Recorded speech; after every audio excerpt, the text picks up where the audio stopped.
फिलहाल के दिनों में लोगों का आध्यात्म की ओर झुकाव काफी तेजी से बढ़ा है और इस झुकाव को बढ़ाने में सबसे ज्यादा और बड़ा योगदान कथावाचकों का रहा है। कुछ ऐसे कथावाचक भी हैं जो रातों रात फेमस हो गए और इसी वजह से उनकी डिमांड भी काफी ज्यादा बढ़ गई। चाहे वो आचार्य धीरेन्द्र शास्त्री हो या मधुर आवाज वाली जया किशोरी या फिर पंडित प्रदीप मिश्रा, लोगों के जहन में ये सवाल अक्सर बना रहता है कि आखिर ये बड़े बड़े कथावाचक फीस कितनी लेते हैं। पूरे देश में जमकर भागवत गीता, रामायण, महाभारत और पुराणों की कथा सुनने वालों की बड़ी तादाद है और इसका असर तो अब राजनीति तक भी दिखता है। तभी तो अब चुनाव के पहले भी नेता कथाओं का आयोजन करते हैं, लेकिन सवाल अभी भी वही बरकरार है। तो चलिए आज आपको बताते हैं कि आखिर ये बड़े बड़े कथावाचक अपनी एक कथा के लिए कितने पैसे लेते हैं। सबसे पहले बात की जाए जया किशोरी जी की। मात्र 25-26 साल की उम्र में जया किशोरी जी ने आध्यात्म की दुनिया में जो मुकाम हासिल किया है, उनकी प्रशंसा के लिए शब्द कम हैं। उनका असली नाम जया शर्मा है। मूल रूप से राजस्थान की रहने वाली जया कोलकाता में रहती हैं। उन्होंने बहुत ही कम उम्र से भागवत गीता का पाठ करना शुरू कर दिया था। जया किशोरी एक भजन गायिका भी हैं। सोशल मीडिया पर उनकी तगड़ी फैन फॉलोइंग है। यूट्यूब पर एक चैनल के जरिए शेयर की गई जानकारी की माने तो जया किशोरी बतौर फीस अपनी एक कथा का 9,50,000 रुपए लेती हैं।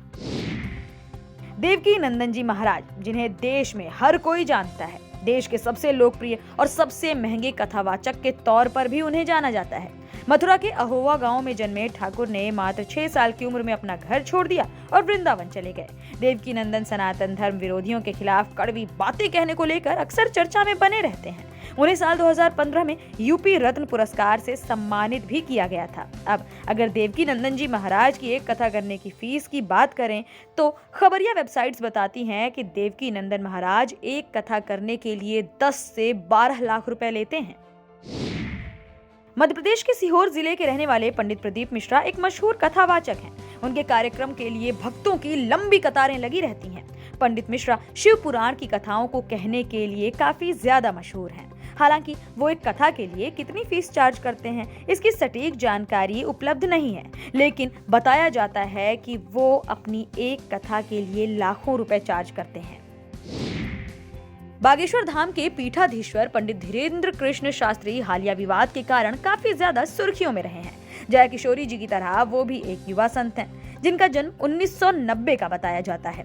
बागेश्वर धाम सरकार के नाम से मशहूर धीरेन्द्र कृष्ण शास्त्री का एमपी के बुंदेलखंड के अलावा आसपास के राज्यों में भी काफी ज्यादा प्रभाव है। राम कथा कहने में पारंगत धीरेन्द्र शास्त्री अपने दिव्य दरबार के लिए भी काफी ज्यादा जाने जाते हैं। कुछ खबरों की माने तो धीरेन्द्र शास्त्री एक कथा के लिए 3.5 लाख रुपए चार्ज करते हैं। मध्य प्रदेश के दमोह जिले के रिंझवा गांव में जन्मे अनिरुद्धाचार्य जी महाराज वृंदावन में रहते हैं।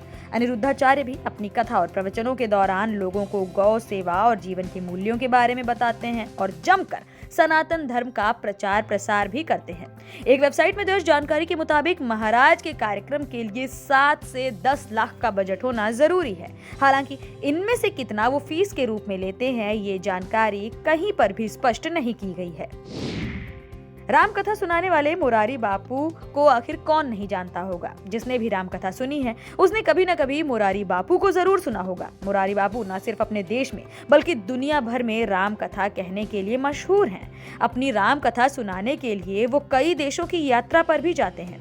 एक रिपोर्ट बताती है कि उनकी सालाना कमाई करीब 300 करोड़ रुपए के करीब है, लेकिन मुरारी बापू ने कहीं पर भी अपनी फीस का जिक्र नहीं किया है। लिहाजा किसी को नहीं पता कि उनकी एक महीने या फिर एक कथा की कमाई कितनी है। देवी चित्रलेखा भी देश की सबसे युवा भागवत कथा वाचकों में शामिल हैं। हरियाणा के पलवल जिले में स्थित खंभी गांव में जन्मी चित्रलेखा मात्र 25 साल की उम्र में ही अपने धार्मिक ज्ञान को लेकर मशहूर हो गई हैं। सोशल मीडिया पर भी उनकी काफी तगड़ी फैन फॉलोइंग है। रिपोर्ट्स की माने तो वो एक कथा के लिए करीब 1.5 लाख रुपए चार्ज करती हैं।